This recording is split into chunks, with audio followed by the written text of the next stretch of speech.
First of all, please silence any of your electronic devices. I need to do that as well. And second of all, after our speaker gives a presentation, he will entertain questions and provide some answers. However, only members of the Baton Rouge Press Club and working members of the press may ask our speaker questions. So, without further ado, let's get to our speaker. Our speaker today is the current Chancellor of the Southern University Law Center. Where'd it go? He received a bachelor's degree from Southern University and a master's degree in tax accounting from Texas Tech and a Juris Doctor degree from Southern Methodist University in 1985.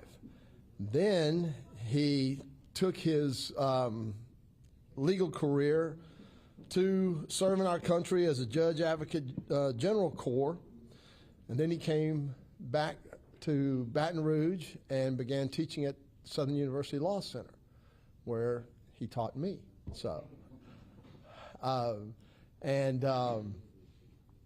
I happen to be at the Southern Law Center, the 50th anniversary of the Law Center. I just come from working in Washington, and I was able to get us a speaker for our 50th anniversary. And our speaker today is now at the university where they're about to celebrate their 75th anniversary, and he has a lot to tell about that and other things that he's doing. He's a fantastic professor, fantastic chancellor, and an outstanding human being. A wonderful man. I love him to death. Professor John Pierre.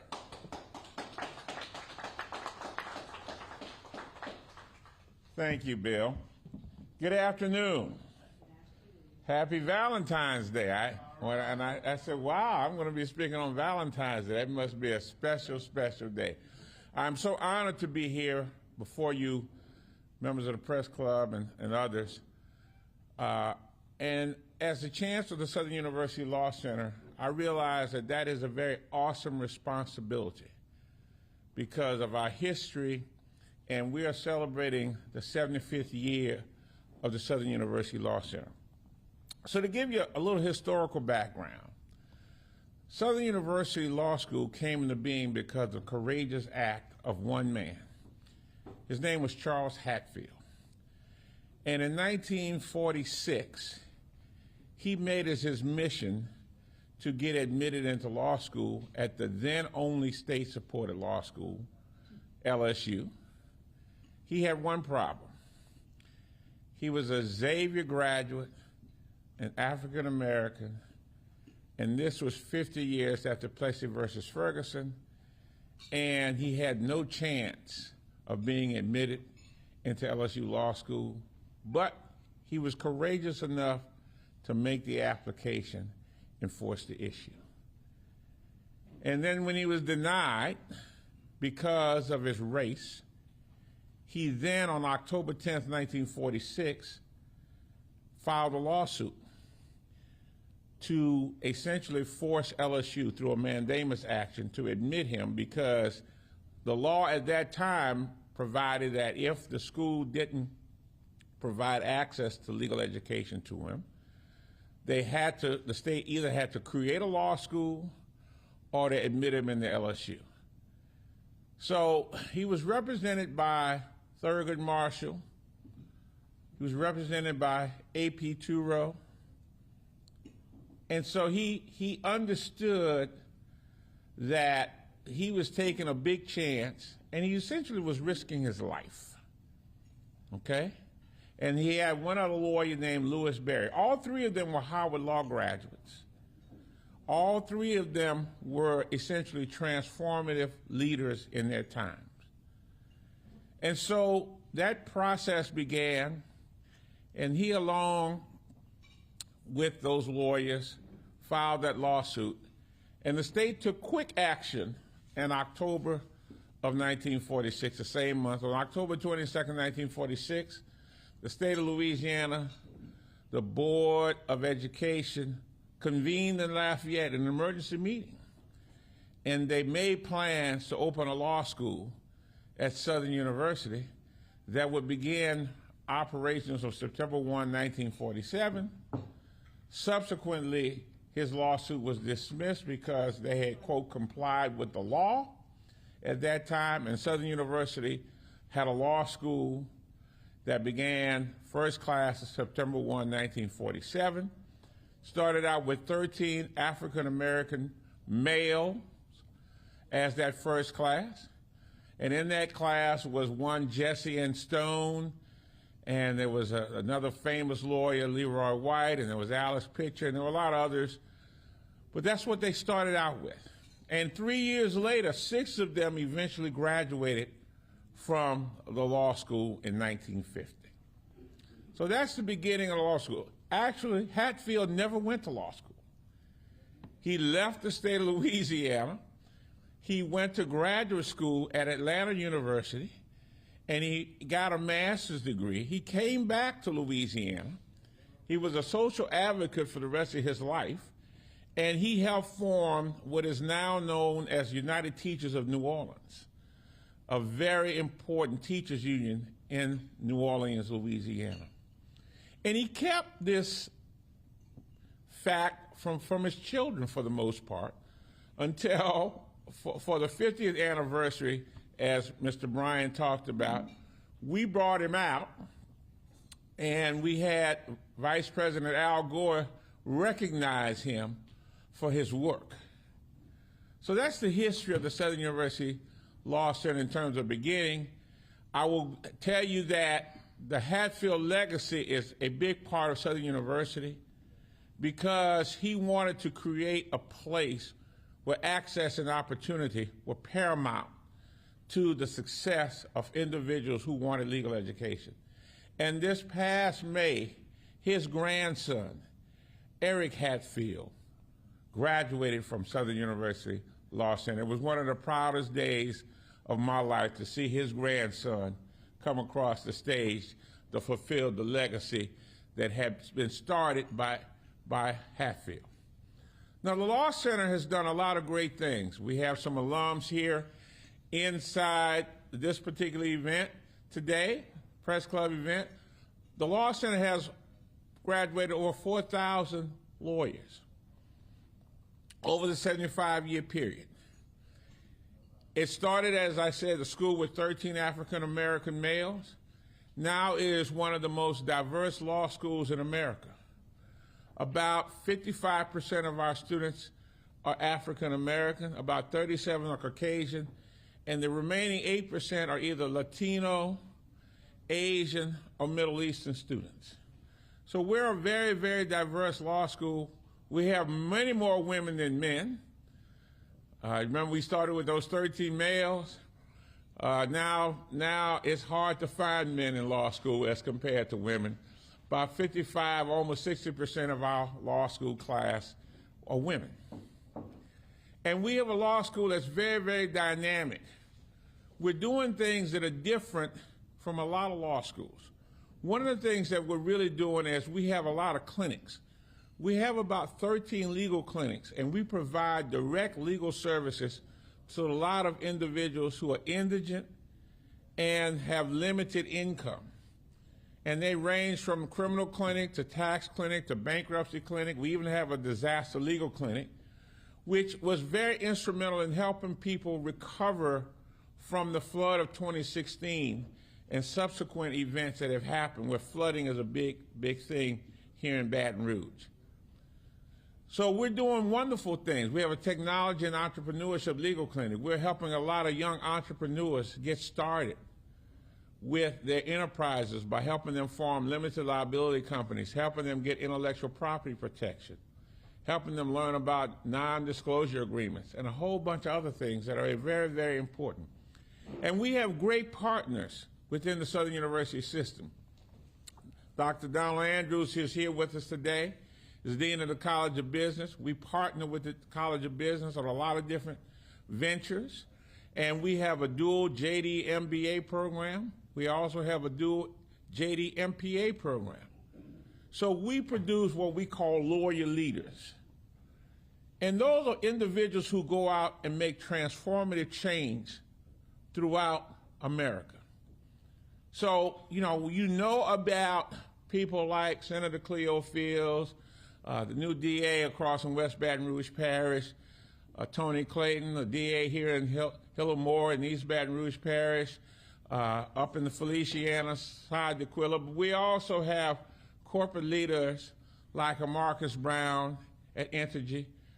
And I think one of the most important leaders in America today is Claire Babineau-Fontenot. She is the CEO of Feeding America. And during the pandemic, that nonprofit has become the most important nonprofit in my mind in America today. We have great jurists. In a recent survey, we discovered that 71 of the 213 district court judges in the state of Louisiana are Southern University alums. We have over 100 alums that are judges across the United States. And of course, we have a vanguard, a leader in Judge Janice Clark, who filed that very famous case called Clark versus Edwards and then Clark versus Roman. It changed the face of the judiciary here in the state of Louisiana, along with Ernest Johnson, who was working with her, and a number of other lawyers who really worked hard to make sure that there was access to legal representation, but also judicial representation. And we're seeing the same fight today with respect to reapportionment. Reapportionment is very, very important because they challenge the fact that how Louisiana did elections under the Voting Rights Act. So this is the law center of today. We're a law center that, for example, embraces technology. If you came to the law center and saw our new classrooms and how much technology we have, because half of our students right now are not even physically in the classroom. They're taking classes virtually. So we have half the students that are in person, half the students that are virtual. We also have been engaged in activities that really speak to the future. We, for example, just started an off-campus instructional site in Shreveport, Louisiana, because there are no law schools in North Louisiana. All the law schools in the state of Louisiana are either between Baton Rouge and New Orleans. So hopefully that will develop into a branch law school campus that the folks up in North Louisiana have been asking for probably 50 plus years, and will be a cornerstone of economic development in North Louisiana. So I'm proud here today to tell you that the Southern University Law Center is thriving. This past fall, we had over 890 law school students, actually not over 900 law students in that fall class.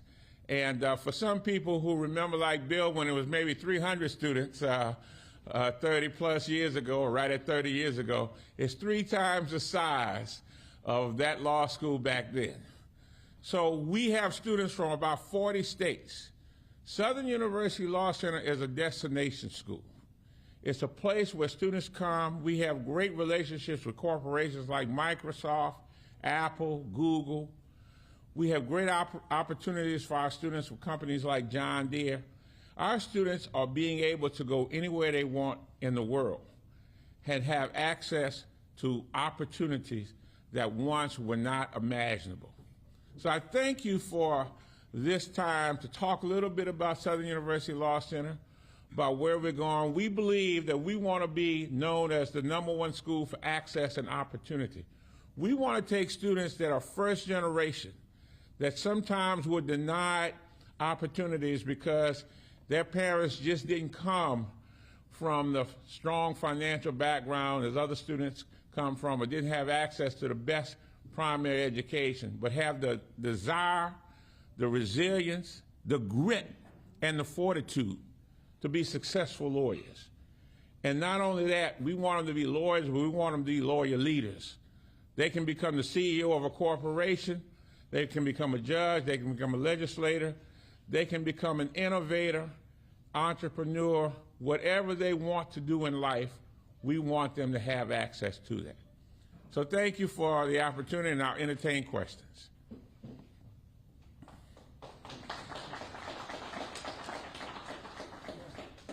Yes, sir.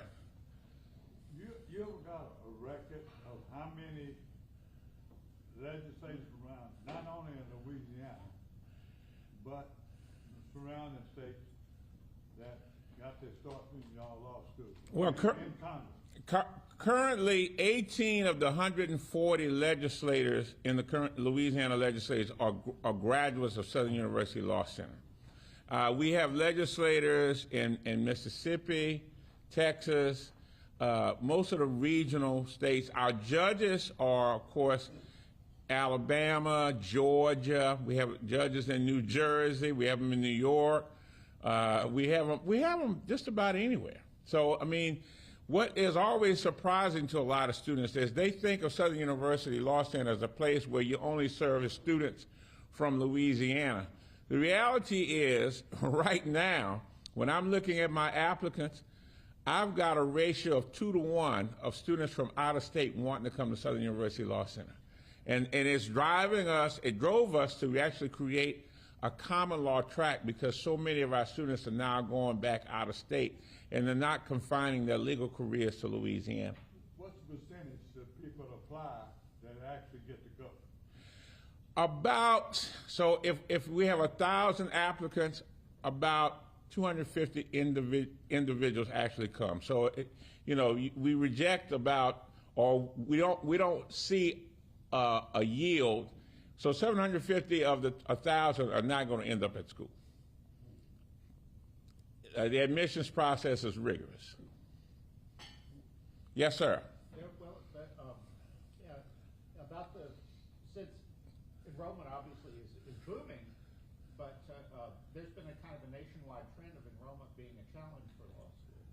Have you talked to your peers around the country? Yes, there was a real bad downturn. And then over the last 3 years, it has changed. Now, surprisingly, I've said that the pandemic has essentially had people decide that rather than trying to figure out what they want to do with their time as unemployed individuals, they're coming to law school. We saw a boom beginning in about March of 2020 that is just unbelievable. Now, we can't sustain that. That number is going to go down. I was asked at a board meeting, can we grow anymore? I said, no, sir. We can't grow anymore. We don't have space.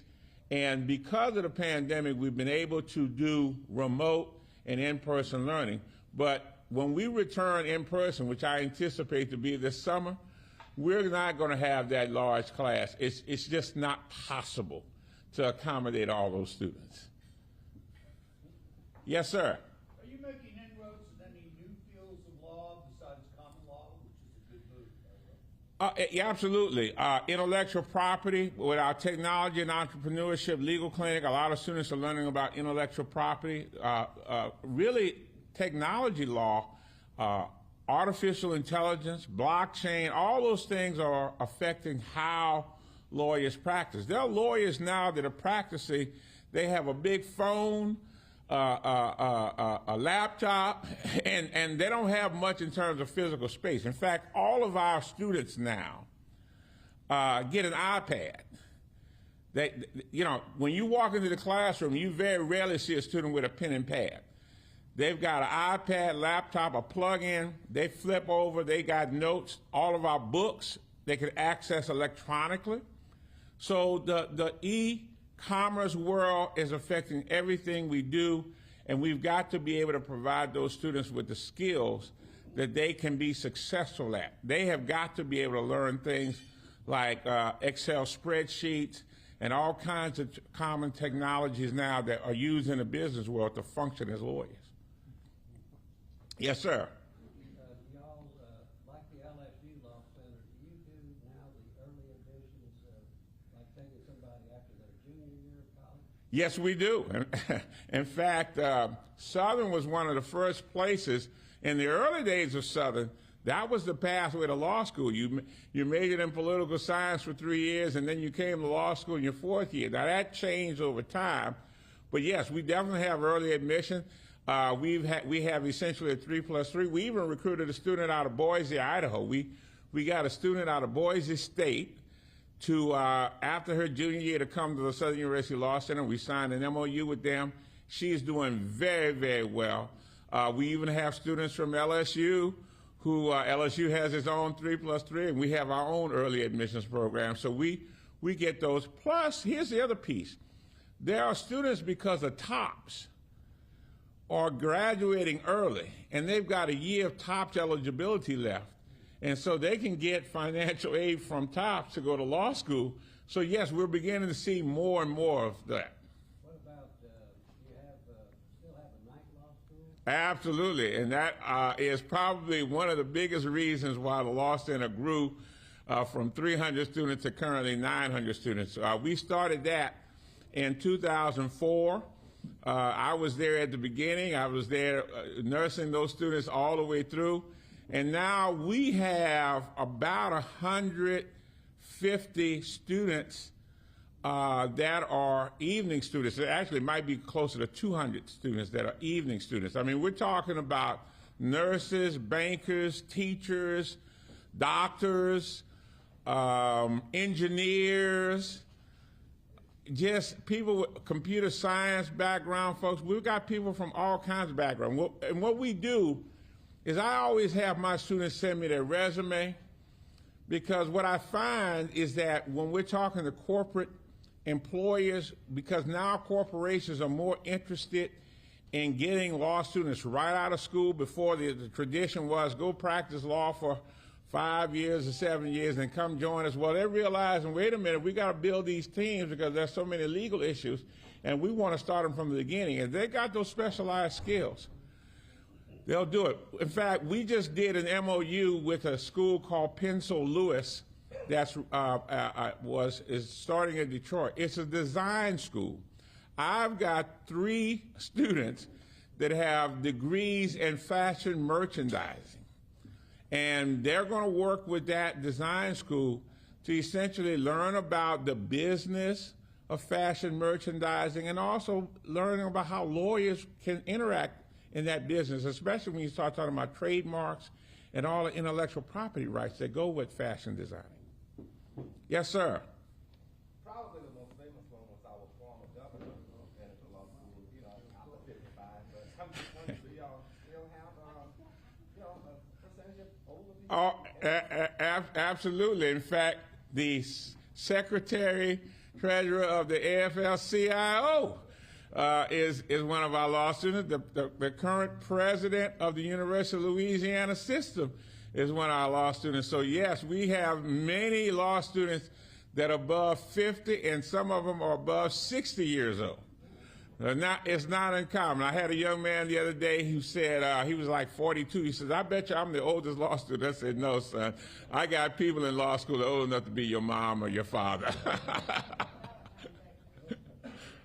Yes, sir. I hate to keep asking the question, but one other thing, I know there was established an energy law program at LSU and an energy law center. Y'all work with that group at all? We have not worked, but what we have done is in the environmental area, we've always, tried to push students in the environmental area. One of the things that's really difficult to do is when someone has taken over in a space, you don't want to duplicate. So that's why we went with the Technology and Entrepreneurship Legal Clinic, the Disaster Legal Clinic. We always try to find ways to do something different, because when you start duplicating, you start having problems, not only with the legislature, but about your mission. LSU does a great job in the energy sector. That's their baby. We said, but we can do other things. Yes, sir. About disaster clinics. Obviously, in 2005, Katrina and Rita, it was discovered that there were tons of people whose homes were destroyed. They did not have the paperwork. They did not have wills. The estates were a mess. Is the clinic addressing that? Because that's probably a 25-year problem. Yes, it's exactly right. It's relating to clear title. A lot of people have air property issues, and because we've been working with organizations like Appleseed, who have gone into the legislature and gotten the legislature to do things like succession by affidavit and shortcuts that avoid the long and tedious process to clear title, we've been working with them. We work with Southeast Louisiana Legal Services in that realm. In fact, in 2005, there's a case called McWaters versus FEMA. I filed it. I was called by the lawyers committee. That was the first lawsuit against FEMA. There were subsequent lawsuits that were filed against FEMA, but I was the guinea pig in filing that lawsuit. So I learned a lot about disaster relief. Yes, sir. Do you feel like there's adequate resources and people in the public defender's office, and if not, what can you do to improve it? Unfortunately not. And that's a big problem. And a lot of our students actually volunteer to work in the public defender's office. We actually give them stipends. We give them summer stipends. We are part of a network called Gideon's Promise. And so Gideon's Promise is an organization that works with about 35, 40 public defender's offices across the country. And we have students that go work in those public defender's office. You know, when Mike Mitchell was a public defender, we had a lot of students that worked doing investigatory work and that kind of stuff that lawyers couldn't do. So obviously there's going to have to be a commitment to funding public defenders from a different way that's been done before. We can help fill some of the gaps, but we don't have the resources to fill all of the gaps that are needed. Yes, sir. With respect to crime, maybe some of your workshops might relate to that. And, I was talking to Pam Johnson, Ernest's wife, Yes. about that issue, and of course she feels pretty strongly that housing is a major issue with respect to crime. How do you feel about it? Well, certainly. I mean, you know, when you look at the crime, unfortunately, individuals from lower economic and socio-economic backgrounds are going to be the ones that essentially are in that situation where crime is being committed. We, for example, just started an expungement project. 2 weeks ago, we had 100 individuals come to our law center who needed expungements, because here's the cycle. So they commit a crime. Many of those crimes are expungible. But because they don't get them expunged, they can't get a job. And so it's like a vicious cycle. They can't get a job, they can't go to work. And so what we're doing in that is that we've been very fortunate. The Foundation for Louisiana and others have helped provide us with funding to do those expungements. But we're not just telling people how to get them done. We're actually having funds used to pay those filing fees, which a lot of folks cannot afford. And we have a group of students and professors that are working with them, helping getting those expungements. We'll do another event probably in March and subsequent months. So that's a big thing that needs to be done. That helps in the process.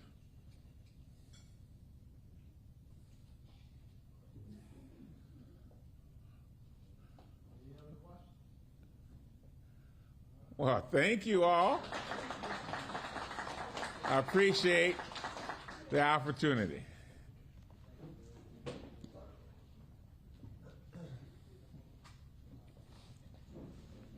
I'm a little late to that.